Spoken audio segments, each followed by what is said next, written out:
Hi guys, welcome back to Elon.Musk. In this video, we're gonna look at how Elon did not like the vibe with Sam Bankman-Fried and all of his skepticism turned out to be true. But before we begin, please subscribe to us as a token of support.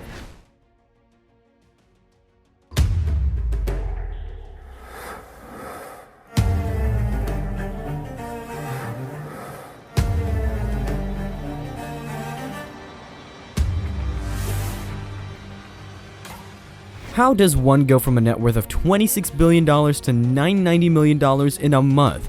Obsessive philanthropy or trickery? Well, this is Sam Bankman-Fried, and his name is as eccentric as his personality, which oddly was remarked as a sign of millennial genius. Yeah, that's a title that reminds me of someone. Elon Musk. But there is a massive difference. According to Bloomberg Billiards Index, this is the largest one-day drop in the history of all indexes. But this is mainly because SBF had no material wealth to begin with. He was just talking facts at this point. Sam Bankman-Fried is known for his philanthropic nature, but how does one give 99% of their revenue to FTX Foundation and then commit to give away 50% of his wealth? That's 149% of wealth he's giving away. That math simply does not add up. For those of you who don't know, the FTX Foundation started back in February 2021. The foundation supported causes such as improving animal welfare and fighting global poverty and funding research and projects that would improve humanity's long-term prospects. Okay, now from this tweet, we know that he's been funding these media as well. But wait, that's not all. There's been a rumor on Twitter about Twitter, and when that blew out of proportions, Elon had to intervene. The news about Sam Bankman-Fried owning a sizable chunk of Twitter went viral. At this point, it seems like these media outlets are biased. The tweet reads, "Of course Elon took the money and then dunked on SBF because it's all a game that you all aren't supposed to see. Sam Bankman-Fried, Elon, and a secret text. Semaphore." Well, that's a conspiracy, and the man himself has replied, "There's nothing else I have to see through it." If you see the replies down there are a couple more replies and proofs, but I'd rather trust the man who sent Starlink satellites to Ukraine and invited Putin for a fistfight over Twitter than a man who pays the media and calls it grants. I mean, sure, SBF might have texted Elon and they might have agreed, but that does not prove he sent the money, and I don't think Elon's the kind of guy who lies on a worldwide social media platform, and as for SBF, he might just be a pathological liar. It's not me saying there are many. Elon at this point is in a mess with all these rumors spreading around. I mean, yeah, Elon has his own eccentricities, but he wants to send people to Mars and talks about evolution. He might play around on Twitter, but you know he's more than capable of holding conversations with his engineers, whether it be at Tesla about the cars or about the Falcon rockets at SpaceX. Anyway, look at this conversation between Elon Musk and Michael Grimes, the head of tech investment banking at Morgan Stanley. Grimes seems like he's positive about SBF and says, "Sam Bankman-Fried is why I'm calling," and Elon replies with a question mark.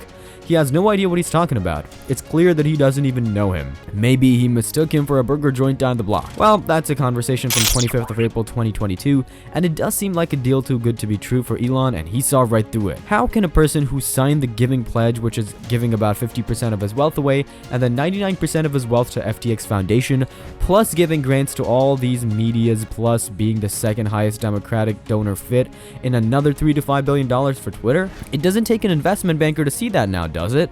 I don't think he has $1 zillion from cryptocurrency exchange unless he uses it as a mega piggy bank. Anyway, let's go into a bit more detail.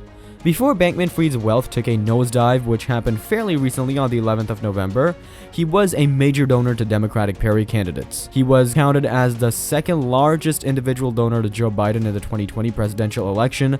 Bankman-Fried personally donated $5.2 million during the presidential election, then donated $40 million more, which was mostly to Democratic candidates during the 2022 US midterm elections. Bankman-Fried is an American entrepreneur, investor, and founder and former CEO of FTX, FTX.US, both the cryptocurrency exchange and a quantitative cryptocurrency trading from Alameda Research. But FTX experienced a crisis this year which led to a collapse in FTX cryptocurrency FTT.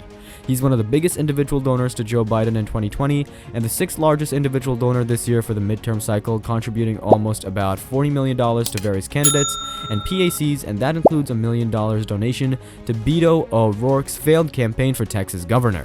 He spent millions backing the congressional run of altruist Carrick Flynn. His platform prioritized pandemic prevention. It seems like Bankman-Fried's top aim was getting more political investments. Sadly, Flynn lost his primary race. He joined the likes of Warren Buffett, Phil Gates, and many other mega philanthropists, signed the Giving Pledge. Yup, that is indeed an impressive resume, but that is until he decided to slow down on his operations at Alameda Research and resigned from his position as the CEO of FTX. The company filed for Chapter 11 bankruptcy. But it isn't natural for billionaires to lose their fortune in a matter of days unless they made the money from a lottery ticket. I mean, the dude owns a crypto exchange and he can't manage his own finances? That's a huge red flag. At this point, it just seems like SBF just did all of that for the clout and the trust. All those donations were a catalyst that helped him build this fake image, which made him the new crypto prince, while most of his money banks were made from life savings of individuals who actually thought they could make money from FTX, and now they're scared that they might have lost all their life savings. Those are the people who believe in crypto, and even though SBF and his company did manage to blur the lines between the world of cryptocurrency and virtual currency and gained trust, they gave it all away. This is the second time Bitcoin has shown its volatility and loopholes. After the Terra Luna crash, the fall of FTX has caused a dent in the already scratched crypto market. This has affected the stability of the crypto market in its entirety. Bitcoin, which is the most expensive currency and the highest valued digital currency, also felt the fall and plummeted. SBF made it to the news with a lie, and now the same lie is going to sink his ship. It was alleged that FTX used $10 billion in the customer's fund to help Alameda Research. If that's true, then John Reed Stark, a former SEC enforcement attorney who is also an expert in cybersecurity law, said, "If these facts are true, someone came to me as a client and said, 'Here's what I did. I robbed my customers to enrich myself.' That's very serious. It goes far beyond securities violations. If these allegations are true, then Bankman-Fried could face jail, but Bankman-Fried and his firms are based in the Bahamas, which is far away from US regulations. Stark talked about it not being about US regulations, but about stealing. He said, "It's going to be illegal no matter where you are to take stuff that's not yours." On November 7th, before the degree of FTX's financial disorder was evident, Bankman-Fried tweeted that everything was fine. "Assets are fine," he wrote. "FTX has enough to cover all client holdings. We don't invest in client assets, even in treasuries," he wrote in another. But it now appears this wasn't true.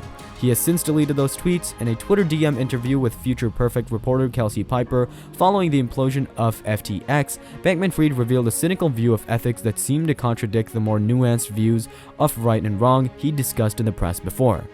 In an interview with New York Times, Bankman-Fried talked about how the federal prosecutors in NYC are investigating Bankman-Fried's management of FTX. Stark compared the magnitude of any potential crime to that of Holmes, who defrauded investors, or financier Madoff, the mastermind behind the biggest Ponzi scheme in history.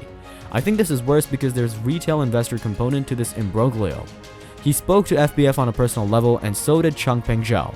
They both had a very bad first impressions. Elon was right to have himself not linked. Do you think SBF used $10 billion of his customers' fund? Do you think the SBF does have a huge chunk of Twitter shares? Let me know in the comment section below. Thank you so much for watching. Don't forget to subscribe to our channel, and if you liked the video, let us know by hitting that like button. Have a good day.